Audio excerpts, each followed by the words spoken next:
ओम श्री दुर्गाय नमः। अब मैं आपके सामने दुर्गा सप्तशती का 12वां अध्याय प्रस्तुत करूंगी। कृपया ध्यान से सुनो। 12वां अध्याय, देवी चरित्रों के पाठ का महात्म्य। मैं 3 नेत्रों वाली दुर्गा देवी का ध्यान करता हूँ। उनके श्री अंगों की प्रभा बिजली के समान है। वे सिंह के कंधे पर बैठी हुई भयंकर प्रतीत होती हैं। हाथों में तलवार और ढाल लिए अनेक कन्याएं उनकी सेवा में खड़ी हैं। वे अपने हाथों में चक्र, गदा, तलवार, ढाल, बाण, धनुष, पाश और तर्जनी मुद्रा धारण किए हुए हैं। उनका शरीर अग्निमय है तथा वे माथे पर चंद्रमा का मुकुट धारण करती हैं।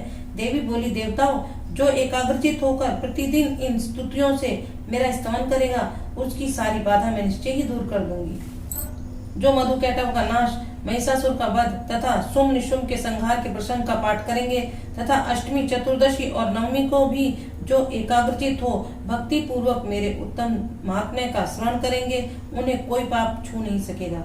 उन पर पाप जनित आपत्तियां भी नहीं आएंगी। उनके घर में कभी दरिद्रता नहीं आएगी तथा उनको कभी प्रेमी जनों के बिछोह का कष्ट भी नहीं भोगना पड़ेगा। इतना ही नहीं, उन्हें शत्रु से, लुटेरों से, राजा से, शस्त्र से, अग्नि से तथा जल की राशि से भी कभी भय नहीं होगा। इसलिए सबको एकाग्रचित होकर भक्ति पूर्वक मेरे इस महात्म्य को सदा पढ़ना और सुनना चाहिए। यह परम कल्याणकारक है। मेरा महात्म्य महामारी जनित समस्त उपद्रवों तथा आध्यात्मिक आदि तीनों प्रकार के उत्पातों को शांत करने वाला है। मेरे जिस मंदिर में प्रतिदिन विधि पूर्वक मेरे इस महात्म्य का पाठ किया जाता है, उस स्थान को मैं छोड़कर कभी नहीं जाती। वहाँ सदा ही मेरा सन्निधान बना रहता है। बलिदान, पूजा, होम तथा महोत्सव के अवसरों पर मेरे इस चरित्र का पूरा पूरा पाठ और श्रवण करना चाहिए। ऐसा करने पर मनुष्य विधि को जानकर या बिना जाने भी मेरे लिए जो बलि, पूजा या होम आदि करेगा, उसे मैं बड़ी प्रसन्नता के साथ ग्रहण करूंगी। शरत काल में जो वार्षिक महापूजा की जाती है, उस अवसर पर जो मेरे इस महात्म्य को भक्ति पूर्वक सुनेगा, वह मनुष्य मेरे प्रसाद से सब बाधाओं से मुक्त तथा धन, धान्य एवं पुत्र से संपन्न होगा। इसमें तनिक भी संदेह नहीं है।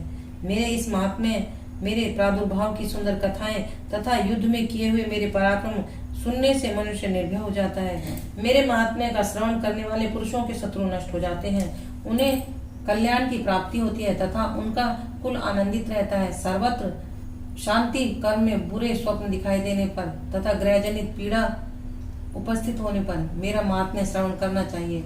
इससे सब विधन तथा भयंकर ग्रह पीड़ाएं शांत हो जाती हैं और मनुष्यों द्वारा देखा हुआ दुःस्वप्न शुभ स्वप्न में परिवर्तित हो जाता है। बाल ग्रहों से आक्रांत हुए बालकों के लिए यह महात्म्य शांति कारक है तथा मनुष्यों के संगठन में फूट होने पर यह अच्छी प्रकार मित्रता कराने वाला होता है। यह महात्म्य समस्त दुराचारियों के बल का नाश करने वाला है। इसके पाठ मात्र से राक्षसों, भूतों और पिशाचों का नाश हो जाता है। मेरा यह सब महात्म्य मेरे सामीप्य की प्राप्ति कराने वाला है।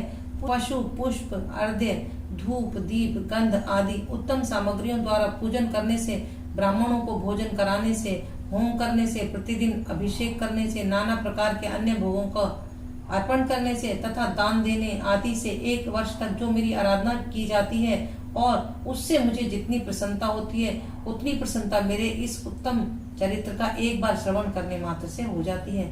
यह महात्म्य श्रवण करने पर पापों को हर लेता है और आरोग्य प्रदान करता है।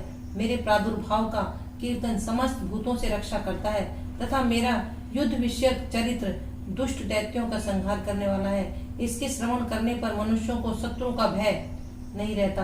देवताओं, तुमने और महर्षियों ने जो मेरी स्तुतियां की हैं तथा ब्रह्मा जी ने जो स्तुतियां की हैं, वे सभी कल्याण में बुद्धि प्रदान करती हैं। वन में, सूने मार्ग में अथवा दावानल से घिर जाने पर, निर्जन स्थान में, लुटेरों के दांव में पड़ जाने पर या शत्रुओं से पकड़े जाने पर अथवा जंगल में सिंह, व्याध या जंगे हाथियों के पीछा करने पर, कुपित राजा के आदेश से वध या बंधन के स्थान में ले जाए जाने पर अथवा महासागर में नाव पर बैठने के बाद भारी तूफान से नाव के डगमग होने पर और अत्यंत भयंकर युद्ध में शस्त्रों का प्रहार होने पर अथवा वेदना से पीड़ित होने पर, किंबहुना सभी भयानक बाधाओं के उपस्थित होने पर जो मेरे इस चरित्र का स्मरण करता है, वह मनुष्य संकट से मुक्त हो जाता है। मेरे प्रभाव से सिंह आदि हिंसक जंतु नष्ट हो जाते हैं तथा लुटेरे और शत्रु भी मेरे चरित्र का स्मरण करने वाले पुरुष से दूर भागते हैं। ऋषि कहते हैं, यों कहकर प्रचंड पराक्रम वाली भगवती चंडिका सब देवताओं के देखते देखते वहीं अंतर्ध्यान हो गई। फिर समस्त देवता भी शत्रुओं के मारे जाने से निर्भय हो पहले ही की भांति यज्ञ भाग का उपभोग करते हुए अपने अपने अधिकार का पालन करने लगे। संसार का विध्वंस करने वाले महाभयंकर अतुल पराक्रमी देव शत्रु शुंभ तथा महाबली निशुंभ के युद्ध में देवी द्वारा मारे जाने पर शेष दैत्य पाताल लोक में चले आए। राजन, इस प्रकार भगवती अंबिका देवी नित्य होती हुई भी पुनः पुनः प्रकट होकर जगत की रक्षा करती हैं। वे ही इस विश्व को मोहित करती हैं, वे ही जगत को जन्म देती तथा वे ही प्रार्थना करने पर संतुष्ट हो विज्ञान एवं समृद्धि प्रदान करती हैं। राजन, महाप्रलय के समय महामारी का स्वरूप धारण करने वाली वे महाकाली ही इस समस्त ब्रह्मांड में व्याप्त हैं। वे ही समय समय पर महामारी होती और वे ही स्वयं अजन्मा होती हुई सृष्टि के रूप में प्रकट होती हैं। वे सनातनी देवी ही समयानुसार संपूर्ण भूतों की रक्षा करती हैं। मनुष्यों के अभ्युदय के समय वे ही घर में लक्ष्मी के रूप में स्थित हो उन्नति प्रदान करती हैं और वे ही अभाव के समय दरिद्रता बनकर विनाश का कारण होती हैं। पुष्प, धूप और गंध आदि से पूजन करके उनकी स्तुति करने पर वे धन, पुत्र, धार्मिक बुद्धि तथा उत्तम गति प्रदान करती हैं। इस प्रकार श्री मार्कंडेय पुराण में सर्वाणिक मनवंतर की कथा के अंतर्गत देवी महात्म्य में फल स्तुति नाम 12वां अध्याय पूरा हुआ। बोलो साचे दरबार की जय, बोलो सतिया जोता वाली माता तेरी सदा ही जय जय।